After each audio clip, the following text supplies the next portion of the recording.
અમારા ડેડિયાપાડાના ધારાસભ્ય શ્રી ચૈતરભાઈ વસાવા પર ખોટા કેસો થયા છે અને સમગ્ર ગુજરાત જાણે છે કે આ કેસો કોણ કરે છે, કેવી રીતે કરે છે, એ બધાને ખબર છે.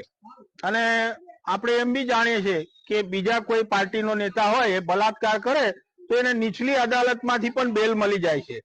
જ્યારે આ આદિવાસી નેતા છે એ કોઈની આવાજ બને છે, કોઈની મદદ કરે છે તો એમને આંખોમાં ખૂજે છે અને એને આ રીતના હેરાન કરીને ખોટા ખોટા કેસો, ખોટી કલમો, જે કે કાચનો ગ્લાસ કઈ હથિયાર નહીં હોતો, એ કાચના ગ્લાસને હથિયારની શ્રેણીમાં લઈને એવી ખોટી ખોટી વાતો બનાવીને પિક્ચરની ખોટી સ્ટોરી હોય એ સ્ટોરી બનાવીને ચૈતરભાઈને અંદર રાખવામાં આવે છે. મિત્રો અત્યારે હાલ ડેડિયાપાડાના ધારાસભ્ય ચૈતર વસાવાના સપોર્ટમાં મુસ્લિમ સમાજના લોકો પણ મેદાનમાં ઉતર્યા છે.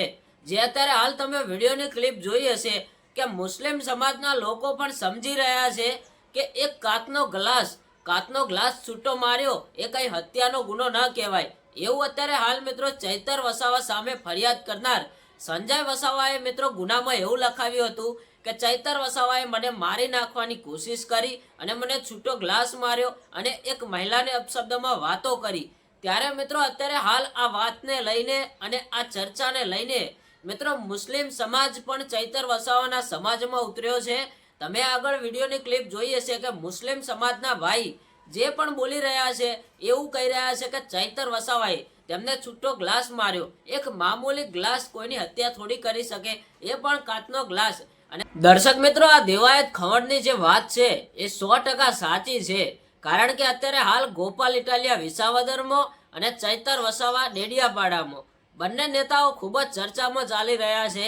એ તો બધા લોકોને ખબર જ છે. કારણ કે અત્યારે હાલ ચૈતર વસાવા જેલમાં ફરી રહ્યા છે અને ગોપાલ ઇટાલિયા એમના રોજે રોજ વિવાદોમાં ફરી રહ્યા છે. મિત્રો, કેમ આમ આદમી પાર્ટીના નેતાઓને અત્યારે હાલ વિવાદમાં ફરવું પડે છે? રાજકારણમાં મિત્રો ચર્ચામાં નહીં ચાલતા હોય એટલા અત્યારે હાલ આ ચૈતર વસાવા સામે ફરિયાદ કરનાર સંજય વસાવાએ સોશિયલ મીડિયામાં અને અમુક મીડિયા સામે એવું જણાવ્યું હતું કે ચૈતર વસાવાએ મને મારી નાખવાની ધમકી આપી હતી. અત્યારે હાલ મિત્રો ચૈતર વસાવાના સપોર્ટમાં ઘણા બધા સમાજના લોકો ઉતર્યા છે, મેદાનમાં ઉતર્યા છે. આદિવાસી સમાજના એકલા લોકો નહીં પણ હવે તો મિત્રો મુસ્લિમ સમાજના લોકો પણ તેમના સપોર્ટમાં ઉતર્યા છે, જે તમે હાલ વિડીયોની ક્લિપ જોઈ હશે. મિત્રો, આપણે તમને વિડીયોની ક્લિપ પૂરી બતાવીએ એ પહેલા જો આપણી આ યુટ્યુબ ચેનલ ઉપર નવા આવો છો તો ચેનલને એક લાઇક, શેર અને સબસ્ક્રાઇબર કરી દેજો. મિત્રો, આપણી ચેનલ ઉપર તમને ચૈતર વસાવાને લગતા દરેક સમાચાર જોવા મળતા રહેશે. મિત્રો, અત્યારે હાલ ચૈતર વસાવા વડોદરાની જેલની અંદર બંધ છે એ તો બધા લોકોને ખબર છે. પણ મિત્રો, હવે ચૈતર વસાવા જેલની બહાર ક્યારે આવે? મિત્રો, 5 ઓગસ્ટના તારીખે તેમના જામીન સ્વીકારવામાં આવશે. જો ચૈતર વસાવાને જામીન મળી ગયા તો મિત્રો ચૈતર વસાવા હવે તેમના સમાજ વચ્ચે અને આપણી વચ્ચે એમએલએ ધારાસભ્ય ચૈતર વસાવા જેલની બહાર આવી શકે છે. પણ મિત્રો, હવે તો તમે સોશિયલ મીડિયાની અંદર જોતા હશો કે ચૈતર વસાવાના સપોર્ટમાં ઘણા બધા લોકો વિડીયો બનાવી રહ્યા છે, ઘણા બધા લોકો રેલીઓ કાઢી રહ્યા છે. હમણાં મિત્રો ડેડિયાપાડાની અંદર આમ આદમી પાર્ટીના નેતા એવા અરવિંદ કેજરીવાલ પણ આવ્યા હતા. પંજાબથી મિત્રો પંજાબના સીએમ પણ પધાર્યા હતા.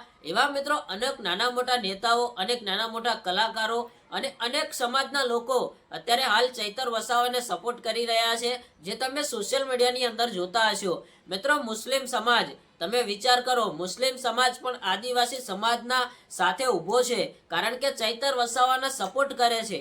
ચૈતર વસાવા સાચા હશે ત્યારે મિત્રો અત્યારે હાલ મુસ્લિમ સમાજ મેદાનમાં ઉતર્યો છે.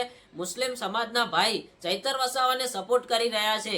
મિત્રો, અત્યારે હાલ આમ આદમી પાર્ટીના નેતા ધારાસભ્ય ચૈતર વસાવા ઘણા ટાઈમથી જેલની અંદર છે. તેમને કોઈ પણ જાતનો ન્યાય નથી મળતો, એ બધા તમે જાણો છો. પણ હવે મિત્રો ક્યાંક ને ક્યાંક એવું લાગી રહ્યું છે કે ચૈતર વસાવા થોડાક ટાઈમની અંદર જેલની બહાર આવી શકે છે. તો મિત્રો તમે કમેન્ટમાં જણાવજો, શું ચૈતર વસાવા હવે જેલની બહાર આવશે કે નહીં? તો મિત્રો આજના માટે આટલું, મળીએ એક નવા વિડીયો સાથે.